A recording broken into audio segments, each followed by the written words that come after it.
Chapter 4. Blessing of the Energy Centers. We've been talking a lot about light and information, or energy and consciousness. Now it's time to go a little deeper into those concepts to help explain how the next meditation works. As you already understand, everything in our known universe is made up of, or emits either light and information, or energy and consciousness, which are other ways of describing electromagnetic energy. In fact, these elements are so intimately combined that it's impossible to separate them. Look around you. Even if you don't see anything other than matter, objects, things, people, or places, there's also a sea of infinite invisible frequencies that are carrying encoded information. That means not only that your body is made up of light and information, of energy and consciousness, but also that you as a conscious being with a body are made of gravitationally organized light packed with information that is continuously sending and receiving various frequencies, all carrying different signals, just like a radio or a cell phone. All frequency, of course, carries information. Think about radio waves for a moment. There are radio waves moving through the room you're sitting in right now. If you turned a radio on, you could tune it to a specific wavelength or signal, and then a little transducer in the radio would pick up that signal and turn it into sound that you could hear and understand as your favorite song, the news, or even a commercial. Just because you can't see the radio waves in the air doesn't mean they aren't there, carrying distinct information on a specific frequency all the time. If you change the frequency a small degree and tune into another station, a different message will be carried on that wavelength. Take a look at figure 4.1a, which shows the entire light spectrum and demonstrates all the electromagnetic frequencies that we know of. The visible light spectrum, where we perceive the various array of colors present in this world we live in, makes up less than 1% of all the frequencies of light that exist. That means that the majority of frequencies are beyond our perception, and therefore most of our known reality in this universe cannot be experienced by our senses. So aside from our ability to perceive light being absorbed or reflected off objects and things, the truth is that we are able to perceive only a very small spectrum of reality. There's a lot of other information available to us besides what we can see with our physical eyes. Remember that when I refer to light, I am talking about all light, which includes the entire spectrum of electromagnetic frequencies, seen and unseen, and not just visible light. For example, even though we don't see X-rays, they still exist. We know this because we as human beings have the ability to create X-rays, and we can also measure them. In fact, an infinite number of frequencies exist within the spectrum of X-ray light. X-rays are a faster frequency than the visible light we see, and therefore have more energy, because again, the faster a frequency is, the higher its energy. Matter by itself is the densest of frequencies because it's the slowest and the most condensed form of light and information. Take a look at figure 4.1b. Move your eyes along the horizontal line running through the waves, hills, and valleys, starting at the letter A, and then moving to B, and then to C. Each time you arrive at the next letter, you have just traveled a full cycle, which is referred to as a wavelength. So the distance between letters A and B is one wavelength. The frequency of a wave refers to the number of wavelengths or cycles produced in 1 second, which is measured in hertz. Therefore, the faster the frequency of a wave, the shorter its wavelength. The converse is also true. The slower the frequency, the longer the wavelength. Figure 4.1c. For example, light in the infrared frequency band has a slower frequency than light in the ultraviolet light frequency band, so the wavelengths for infrared light are longer, and the wavelengths for ultraviolet light are shorter. Here's another example, this time from within the visible light spectrum. The color red has a slower frequency, 450 cycles per second, than the color blue, about 650 cycles per second. Therefore, the wavelength of red is longer than the wavelength of blue. Throughout history, people have made several different attempts to photograph and measure fields of light. One prominent example is Kirlian photography, discovered in 1939 by Russian electrician and amateur inventor Semyon Davidovich Kirlian. With this technique, Kirlian was able to capture images of the electromagnetic field that surround both living and non-living objects. He found that by putting a sheet of photographic film on a metal plate, placing an object on top of the film, and applying a high voltage current to the metal plate, an image of the electrical discharge between the object and the plate would show up on the film, appearing like a glowing silhouette of light around whatever was being photographed. In one of Kirlian's many experiments, he reportedly photographed 2 seemingly identical leaves, one from a healthy plant and one from a diseased plant.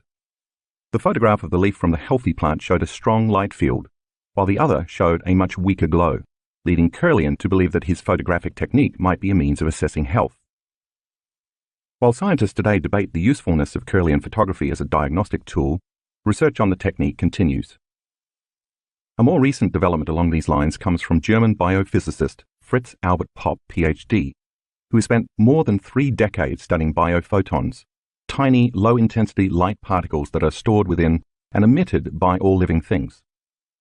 In 1996, Popp founded the International Institute of Biophysics, IIB, a network of research laboratories from more than a dozen countries around the world that study biophotons. Popp and his fellow IIB researchers believe that the information contained in these light particles, which are stored in DNA, communicates extremely effectively with the cells of the organism, thus playing a vital role in regulating the organism's function. These biophotons can be detected by an extremely sensitive camera designed to measure their emissions. The stronger the emissions, as well as the more intense and coherent the light field, the greater communication between cells and the healthier the organism. In order to sustain life and health, our cells communicate with each other by exchanging vital information transmitted on different frequencies of light. Popp discovered that the reverse is also true. When a cell does not emit enough organized and coherent electromagnetic energy, that cell becomes unhealthy. It's not able to share information with other cells very well, and without that exchange, it doesn't have what it needs. So the mechanistic version of the inner workings of the cell that we learned in high school biology is dated. Charged molecules attracting and repelling each other are not responsible for the way cells work. Instead, the electromagnetic energy that the cell emits and receives is the life force that governs those molecules. That's a vitalistic view that supports the truth of who we are. What all this means, in effect, is that we are quite literally beings of light, each radiating a very vital life force and expressing an actual light field around our bodies.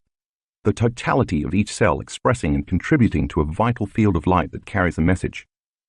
It would be safe to say, then, that the more we define reality with our senses and live our lives as materialists, focusing primarily on the physical, and therefore the more we turn on the stress response, the more we may be missing out on valuable information.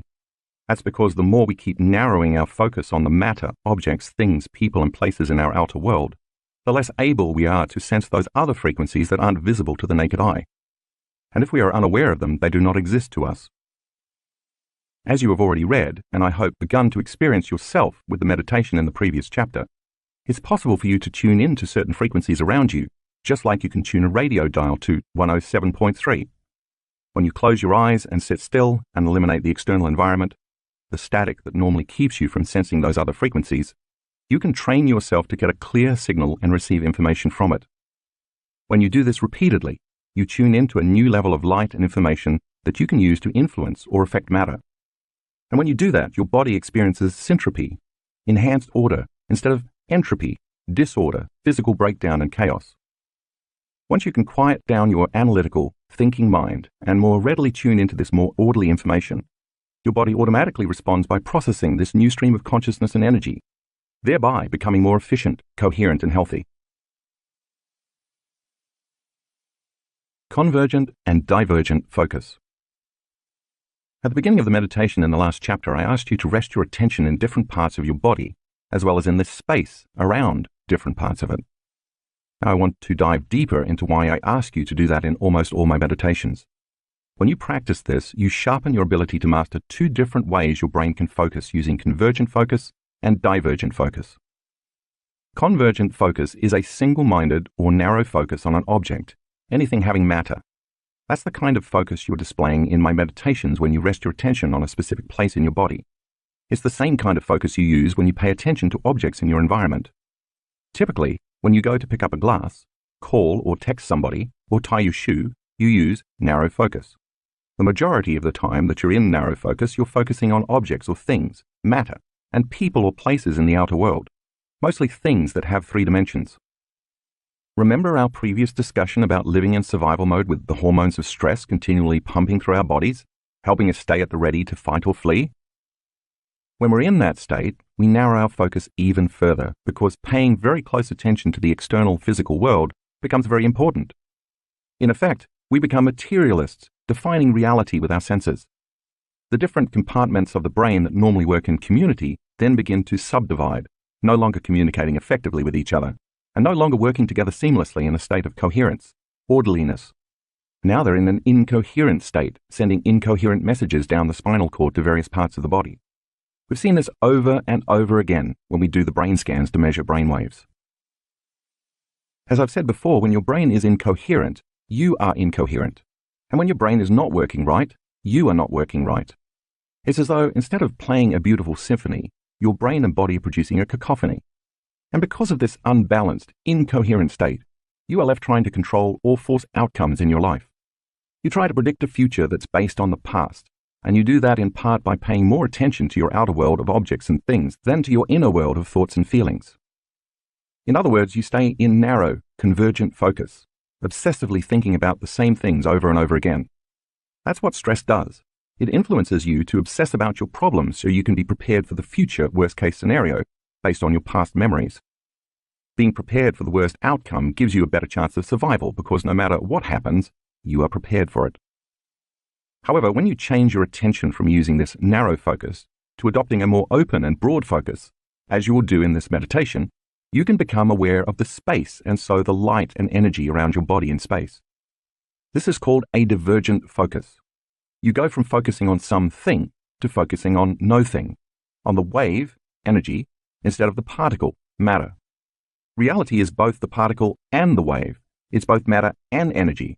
So when you practice using narrow focus to rest your attention in different parts of the body, acknowledging the particle, and then you open your focus so that you sense the space around these parts of your body in space, acknowledging the wave, your brain changes into a more coherent, balanced state. Entering the subconscious mind. In the 1970s, Les Femi, PhD, director of the Princeton Biofeedback Center in Princeton, New Jersey, discovered how this shift in attention from narrow to open focus changes brainwaves. Femi, a pioneer in attention and biofeedback, was trying to find a method for teaching people how to move their brainwaves from beta, conscious thought, to alpha, relaxed and creative. The most effective way to make the shift, he discovered, was by directing people to become aware of space or nothingness, adopting what he called open focus. The Buddhist tradition has been using this method of meditation for thousands of years. As you open your focus and sense information instead of matter, your brainwaves slow down from beta to alpha. This makes sense because when you are sensing and feeling, you are not thinking.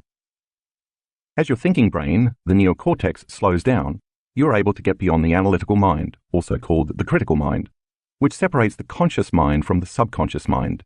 See figure 4.2. Now you're able to move into the seat of your body's operating system, the autonomic nervous system, which you read about in the previous chapter, and now your brain can work in a more holistic fashion. As you do the blessing of the energy centers meditation I will teach you later on in this chapter, you'll place your attention in each of your body's energy centers, also referred to as chakras, meaning wheels, in ancient East Indian Vedic texts, and then you'll open your focus. Because where you place your attention is where you place your energy, as you place your attention in each center and your energy moves to it, each one of these individual centers begins to become activated. It's no mystery that if you have a sexual fantasy in your mind and brain, for example, as energy moves into that center of your body, it's going to become activated in a very specific way. And when it does, organs, tissues, chemicals, hormones, and nervous tissue are all going to respond. If you're hungry and you're thinking about what you're going to eat, it's no coincidence that your digestive juices turn on. You salivate and your body prepares for the experience of eating dinner because energy is activating that area. If you're thinking about telling your boss off or arguing with your daughter, you secrete adrenaline ahead of the actual confrontation. In each of these cases, the thought you're thinking becomes the experience. I will explain this in more detail in the next section when we talk about the individual energy centers. But for now, it's enough to know that this happens because each center produces its own chemical hormonal expression, which then activates the organs, tissues, and cells in each area. So imagine what would begin to happen if you were able to slow your brainwaves down in a meditation and get into the operating system of each of these energy centers by placing your attention in the space around each center, opening your focus. Each of these centers would then become more orderly and more coherent, which would signal neurons to create a new level of mind and activate the organs, tissues, and cells of that region, producing each center's own hormones and chemical messengers. And if you did this repeatedly over time, you would begin to affect real physical change. In the community of students who do this work, people have healed themselves of chronic bladder infections, prostate problems, impotence, diverticulitis, Crohn's disease, food allergies and sensitivities like celiac disease, ovarian tumors, elevated liver enzymes, acid reflux, heart palpitations, arrhythmias, asthma, lung conditions, back problems, thyroid conditions, throat cancer, neck pain, chronic migraine, headaches, brain tumors, and more. We've seen all kinds of improvements in people from doing this particular meditation, sometimes even after the very first time they do it. Those dramatic healings were possible because students were able to epigenetically change the expression of their DNA, switching some of their genes on and others off, changing how those genes express proteins in their physical bodies, as you learned in Chapter 2. How your body's energy centers work. We're about to take a closer look at each of the body's energy centers, but first I want to explain a bit more about how they work. Think of each of them as an individual center of information. Each has its own specific energy that carries a corresponding level of consciousness, its own emission of light expressing very specific information, or its own frequency carrying a certain message. Each also has its own individual glands, its own unique hormones, its own chemistry, and its own individual plexus of neurons. Think of these individual clusters of neurological networks as mini brains. And if each one of those centers has its own individual brain, then each also has its own individual mind. Take a look at Figure 4.3, which lists the location of each center, as well as the anatomy and physiology that are associated with each. As you learned in the second chapter, when consciousness activates neurological tissue, it creates mind. Mind is the brain in action. So if each one of these energy centers has a plexus of neurons, then each has its own individual mind. Or better said, each center has a mind of its own. What activates the mind is energy with a directive and intention, a conscious intent. When each of these centers becomes activated, it in turn activates hormones, tissues, chemicals, and cellular functions, and it emits energy. For example, when your first center, the seat of your reproductive glands, is activated with energy, its mind has a very specific agenda and intention. When you as a conscious being have a thought or a fantasy, that's consciousness, by the way, acting on neurological tissue. The next thing you know, your body is physiologically changing, and therefore so is your energy. Your body secretes chemicals and hormones from those corresponding glands to emotionally prepare you for intercourse. You have more energy in that center now, and it's releasing its own specific frequency carrying an intentional message. That energy carrying the conscious intention is activating that reproductive center, and the mind in the brain is influencing the mind in the body at the level of its individual nerve plexus.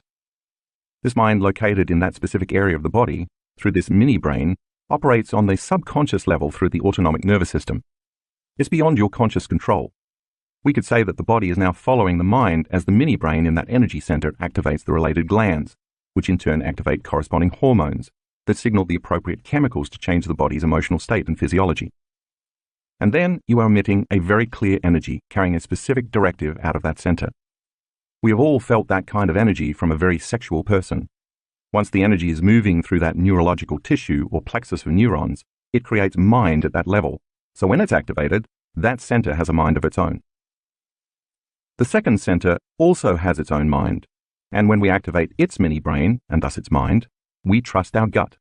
And the same sequence of events happens in this center as we just saw in the first energy center, but with different corresponding neurocircuitry, hormones, chemicals, emotions, energy, and information. In fact, this area has been called the second brain because of the hundreds of millions of neurons and neural connections here, more than exist in either the spinal cord or in the peripheral nervous system. In fact, 95% of the feel-good hormone serotonin in your body is found not in your brain, but in your bowels.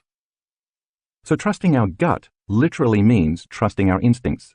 It's almost as if our body and this center's brain can override our analytical, rational thinking brain and mind. How about your heart center?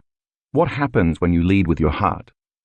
Like the first two centers, this fourth center, located in the middle of the chest, has its own frequency, its own hormones, its own chemicals, its own emotions, and its own mini-brain that draws from a field of energy and information that surrounds it. And when you lead with your heart, you tend to be more caring, kind, inspired, selfless, compassionate, giving, grateful, trusting, and patient. When this mini-brain gets that information, it sends instructions and messages to the organs and tissues that are located in that part of the body, and you emit loving energy from this specific center of information. Now let's look at each of these energy centers in more detail. Some of the centers will overlap a bit in function, but for the most part, if you know even just a little about the body, they are pretty self-explanatory. You can review Figure 4.3 again if you need to. Getting better acquainted with the energy centers. The first energy center governs the region of your sex organs, including your perineum, your pelvic floor, the glands that are connected to your vagina or penis, your prostate if you're a man, your bladder, your lower bowel, and your anus. This energy center has to do with reproduction and procreation, elimination, sexuality, and sexual identity.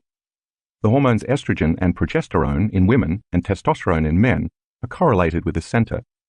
This energy center is also associated with the inferior mesenteric nerve plexus. A tremendous amount of creative energy exists in this first center. Think about the amount of energy used to make life and create a baby. When this center is in balance, your creative energy flows easily, and you are also grounded in your sexual identity. The second energy center is behind and slightly below your navel. It governs the ovaries, uterus, colon, pancreas, and lower back. It has to do with consumption, digestion, elimination, and the breaking down of food into energy, including digestive enzymes and juices, as well as the enzymes and hormones that balance your blood sugar levels. This center is also connected to the superior mesenteric nerve plexus. This energy center is also related to social networks and structures, relationships, support systems, family, cultures, and interpersonal relationships. Think about it as the center for holding on or letting go, consuming or eliminating. When this center is in balance, you feel safe and secure both in your environment and in the world. The third energy center is located in the pit of your gut. It governs the stomach, small intestine, spleen, liver, gallbladder, adrenal glands, and kidneys. The associated hormones include adrenaline and cortisol, the kidney hormones, and chemicals like renin and angiotensin, erythropoietin, and all the liver enzymes, as well as the stomach enzymes like pepsin, trypsin, chymotrypsin, and hydrochloric acid. This energy center is also related to the solar plexus, which is also called the celiac plexus. This center is associated with our will, power, self-importance, control, drive, aggression, and dominance. It is the center of competitive action and of personal power, self-esteem, and directed intention. When the third center is in balance, you use your will and your drive to overcome your environment and the conditions in your life. Unlike the second center, this center becomes naturally activated when you perceive that your environment is not safe or is unpredictable, so you must protect and take care of your tribe and yourself. The third center is also active when you want something, and you need to use your body to get it. The fourth energy center is located in the space behind your breastbone. It governs the heart, lungs, and thymus gland, the body's main immunity gland known as the fountain of youth. The hormones associated with this center include growth hormone and oxytocin, as well as a cascade of 1,400 different chemicals that stimulate the immune system's health via the thymus gland, responsible for growth, repair, and regeneration of the body. The nerve plexus this center governs is the heart plexus. The first three centers are all about survival and reflect our animal nature or our humanity. But in this fourth energy center, we are moving from being selfish to being selfless. This center is associated with the emotions of love and caring, nurturing, compassion, gratitude, thankfulness, appreciation, kindness, inspiration, selflessness, wholeness, and trust. It is where our divinity originates. It is the seat of the soul. When the fourth center is in balance, we care about others and we want to work in cooperation for the greatest good of the community. We feel a genuine love for life. We feel whole and we are satisfied with who we are. The fifth energy center is located in the center of your throat. It governs the thyroid, parathyroid, the salivary glands, and the tissues of the neck. The hormones associated with this center include the thyroid hormones T3 and T4, thyroxine, the parathyroid chemicals that govern the body's metabolism and circulating calcium levels. The nerve plexus this center governs is the thyroid plexus.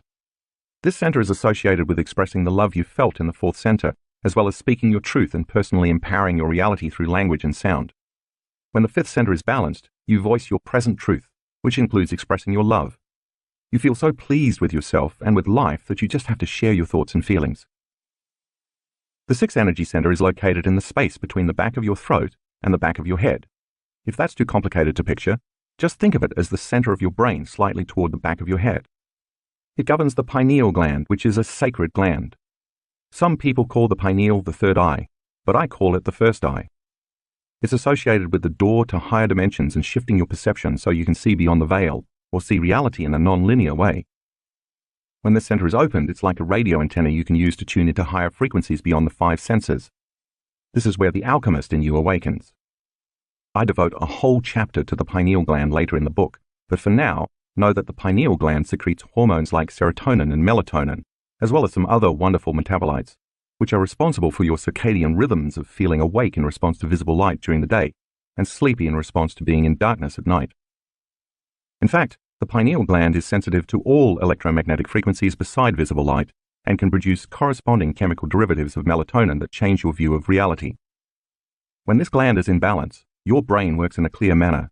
You are lucid, more conscious of both your inner world and your outer world, seeing and perceiving more each day.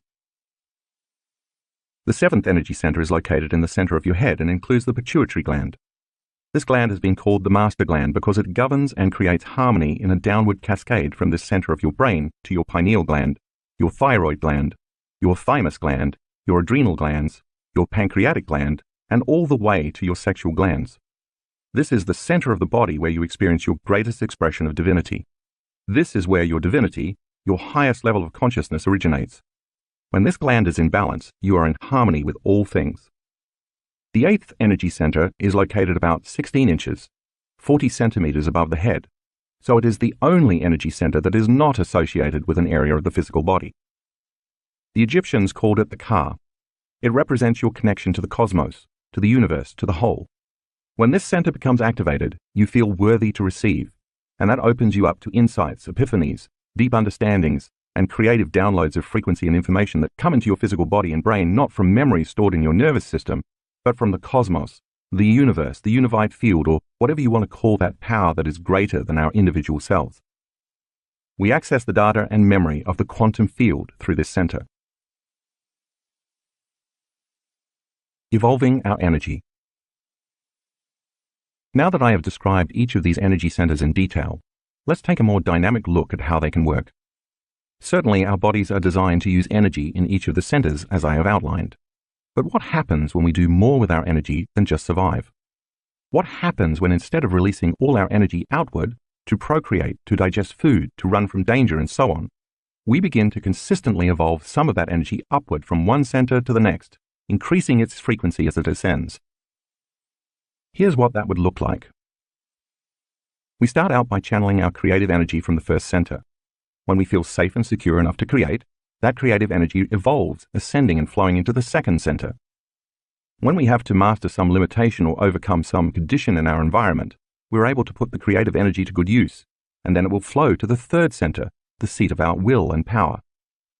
When we successfully transcend the adversity in our life, which has challenged us to grow and overcome, we have the opportunity to feel more whole, more free, and more satisfied, and we're then able to feel genuine love for self and others, as the energy flows through and activates the fourth center.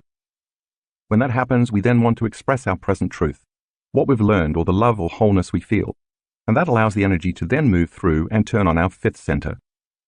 After this, when the evolution of energy activates the sixth center, dormant areas of the brain open so that the veil of illusion is lifted, and we perceive a broader spectrum of reality than we ever saw before. We then begin to feel enlightened. The body moves more into harmony and balance, and our external environment, including the natural world surrounding us, also moves into more harmony and balance as the energy ascends in activating the seventh center. Once we feel that enlightened energy, we begin to truly feel worthy, and the energy can finally rise to activate the eighth center, where we receive the fruits of our efforts, visions, dreams, insights, manifestations, and knowingness that come not from anywhere within our minds and bodies as memories, but from a greater power in and around us. This continuous flow of evolving energy from our first center to our eighth center is illustrated in figure 4.4a. That's the kind of personal evolution that happens when the energy flows consistently, the ideal. What all too often happens, however, is that the events of our lives and the way we react to them cause our energy to get stuck, so that it doesn't flow in this magnificent pattern I just outlined. The places in your body where the energy gets stuck are the energy centers associated with the issues you're dealing with. Figure 4.4b depicts what happens when the energy gets stuck and can't flow to the higher centers.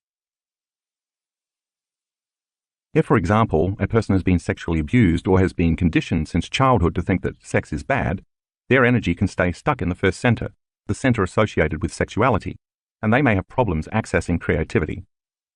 If, on the other hand, a person can access their creative energy, but doesn't necessarily feel safe enough to use their creativity in the world, instead feeling victimized by their social and interpersonal relationships, or if they have been traumatized or betrayed by another person, they might hold on to that energy in their second center. Such a person would be likely to feel excessive amounts of guilt, shame, suffering, low self-esteem, or fear. Now, if a person can get their energy flowing up to the third center, but they have ego issues and they feel self-important, self-absorbed, controlling, domineering, angry, overly competitive, and bitter, then their energy gets stuck in the third center, and they may have control issues or motivation issues. If a person cannot open their heart and feel love and trust, or if they are afraid to express love or how they truthfully feel, energy can also become frozen in the fourth and fifth centers respectively. While energy can get stuck in any of the energy centers, these first three centers are where it tends to get stuck most often. And when it's stuck, it can't evolve and flow in the seamless current described earlier, which switches on the higher energy centers where we're in love with life and want to give back.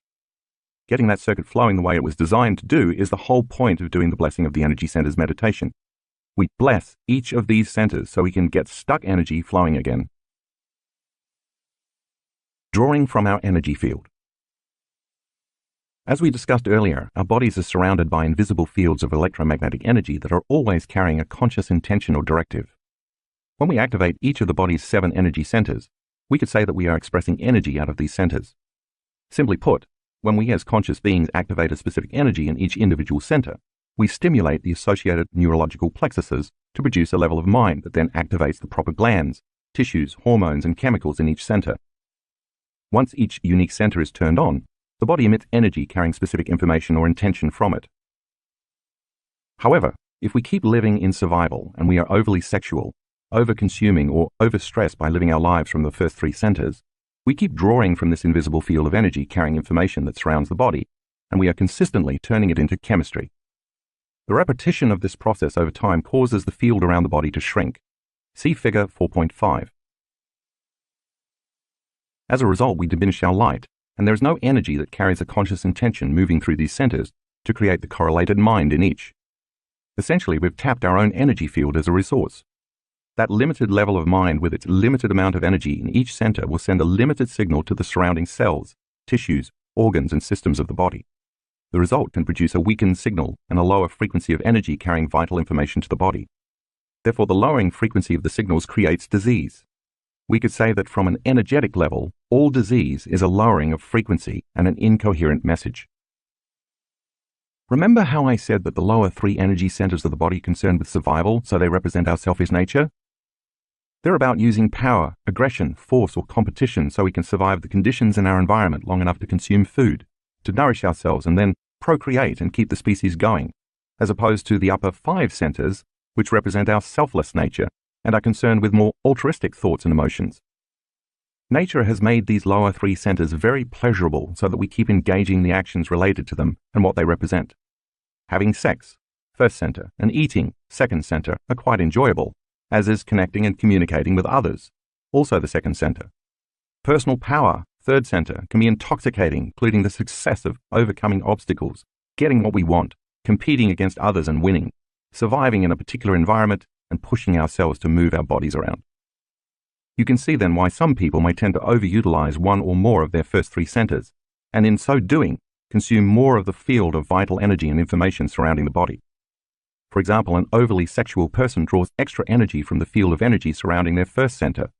A person trapped in shame or guilt who feels victimized, holds on to the emotions of the past and constantly suffers, is consuming excess energy from the energy field surrounding their second center, and so holds on to energy in that center. An overly controlling or stressed person pulls additional energy from the field surrounding their third center. When our consciousness is not evolving, neither is our energy. The subatomic level. All of this starts at the subatomic or quantum level, so let's discuss how that happens. Take a look at figure 4.6. If you take 2 atoms, each with its own nucleus, and you put them together to form a molecule, the overlapping of the 2 circles where they bond is where they're sharing light and information. And because they're sharing information, they're sharing a similar energy that has a particular frequency. What's holding those 2 atoms together as a molecule is an invisible field of energy. Once these atoms join to form a molecule and exchange information, they will have different physical properties and characteristics, such as a different density, a different boiling point, and a different atomic weight, to name a few, than when they were sitting side by side separated. It's important to note that what is giving the molecule its specific properties, as well as holding it into form and structure, into matter, is the invisible field of energy that is surrounding matter. molecules could not bond without sharing information and energy. If you add another atom, you form yet another different molecule that again has different physical properties and characteristics and a different atomic structure. And if you keep adding more and more atoms, you form a chemical, and there's an invisible field of energy around that chemical that's holding it together in physical form, giving life to that chemical.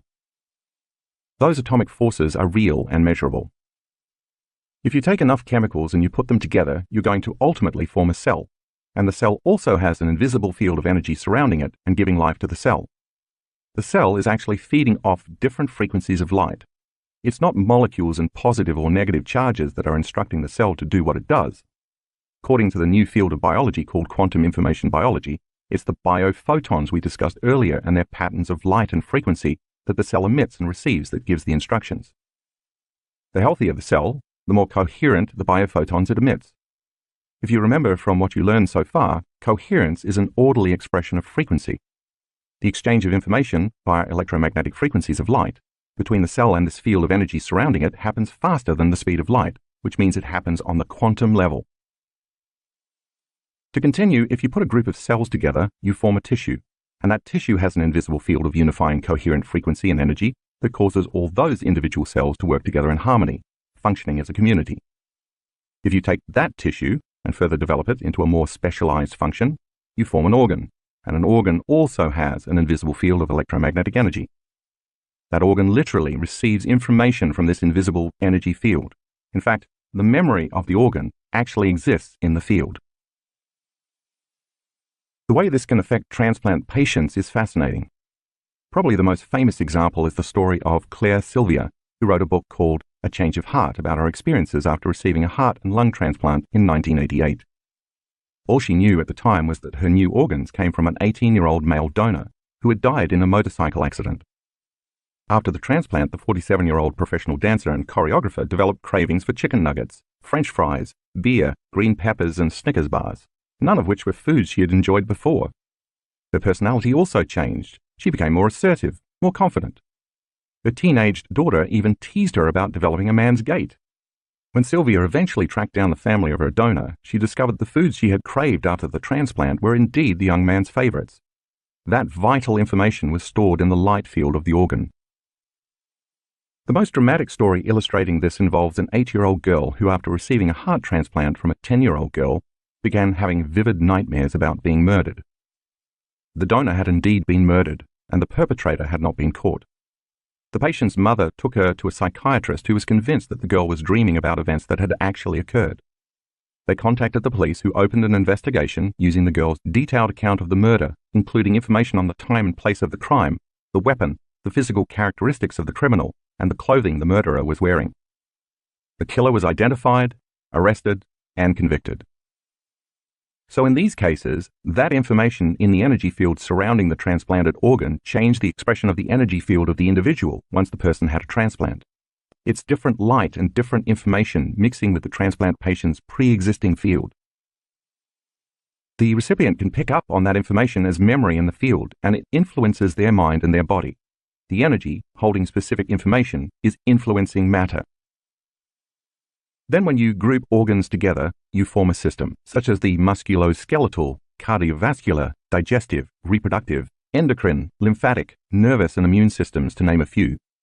These systems function by drawing information from the invisible field of energy and consciousness that surrounds them. And when you put all the systems together, you form a body that also has an invisible field of electromagnetic energy surrounding it, and that vital electromagnetic field of light is who we really are. Now back to the hormones of stress.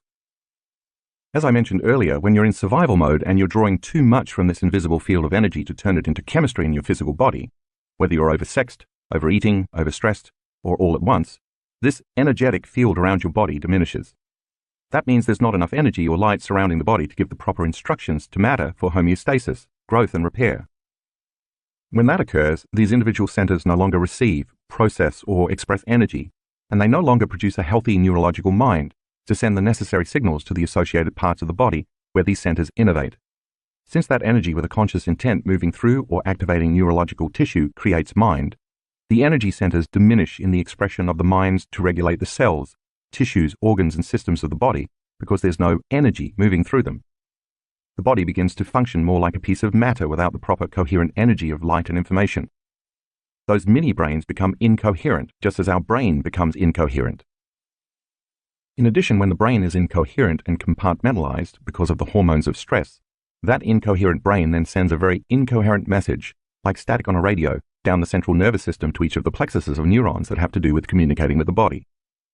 And when these mini-brains receive incoherent messages, then they send an incoherent message through the organs, tissues, and cells in each area of the body that's related to each one of these centers. This in turn affects the hormonal expression and nerve conductivity going to different organs and tissues and cells in the body. And this incoherence begins to create disease or imbalance.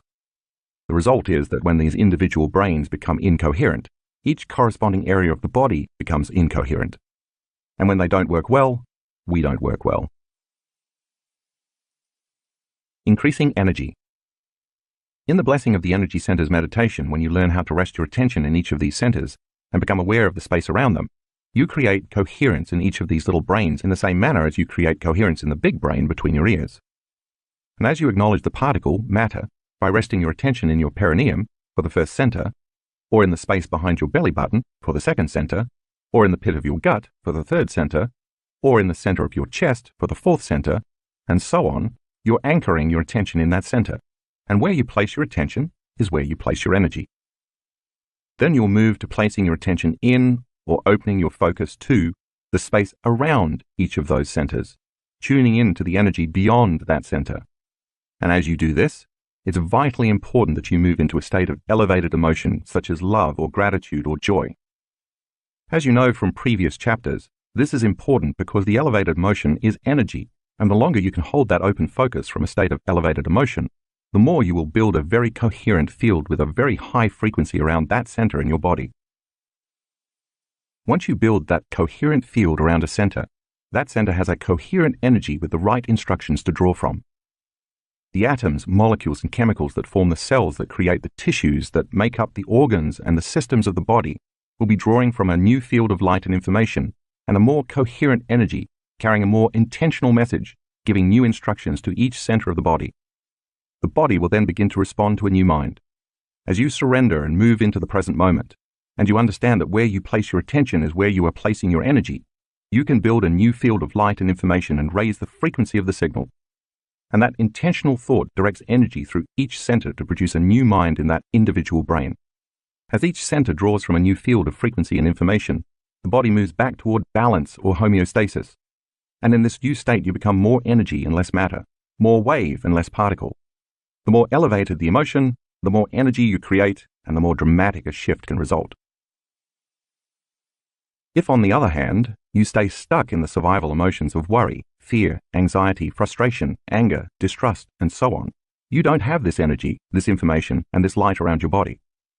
As the frequency, light, and energy slow down and become more incoherent in each center, you become more matter and less energy until your body begins to become diseased. That's the point of doing this meditation, to speed up the frequency so it entrains the lower, disorganized frequency back into coherence and orderliness, raising the frequency of matter or entraining matter to a new, more coherent mind. But remember, you can't muscle this. You can't just will it or force it to happen. You can't do it by trying. You can't do it by hoping, and you can't do it by wishing, because you can't do it with your conscious mind. You have to get into your subconscious mind because that's where the operating system is, the autonomic nervous system that functions and controls all these centers. You have to get out of your beta brainwave pattern because beta keeps you in your conscious mind, separated from your subconscious or your autonomic nervous system that actually runs the show. The deeper you go in meditation, from beta brainwaves to alpha brainwaves, and then even to theta brainwaves, the half-awake, half-asleep state of deeper meditation, the slower your frequency and the more access you have to the operating system. So in the Blessing of the Energy Centers meditation, your job is to slow your brainwaves down and combine an elevated emotion with an intent to bless each energy center for the greatest good, loving them into life, and then surrender and allow your autonomic nervous system to take over, because it already knows how to do that without any help from your conscious mind. You're not thinking, you're not visualizing, and you're not analyzing. You're doing something that may at first seem much more difficult. You're planting a seed of information and letting go, allowing it to take the instructions and energy and use them to create more balance and order in your body. We've actually measured how effectively our students can use this meditation to both increase the energy in each of their energy centers and achieve balance among the centers. To do this, we use the gas discharge visualization device that you read about in a previous chapter to take measurements of participants' energy fields both before and after they do the Blessing of the Energy Centers meditation. The GDV technology uses a specialized camera to take images of a subject's finger, while a weak and totally painless electrical current is applied to the fingertip for less than a millisecond. The body responds to the current by discharging an electron cloud made up of photons.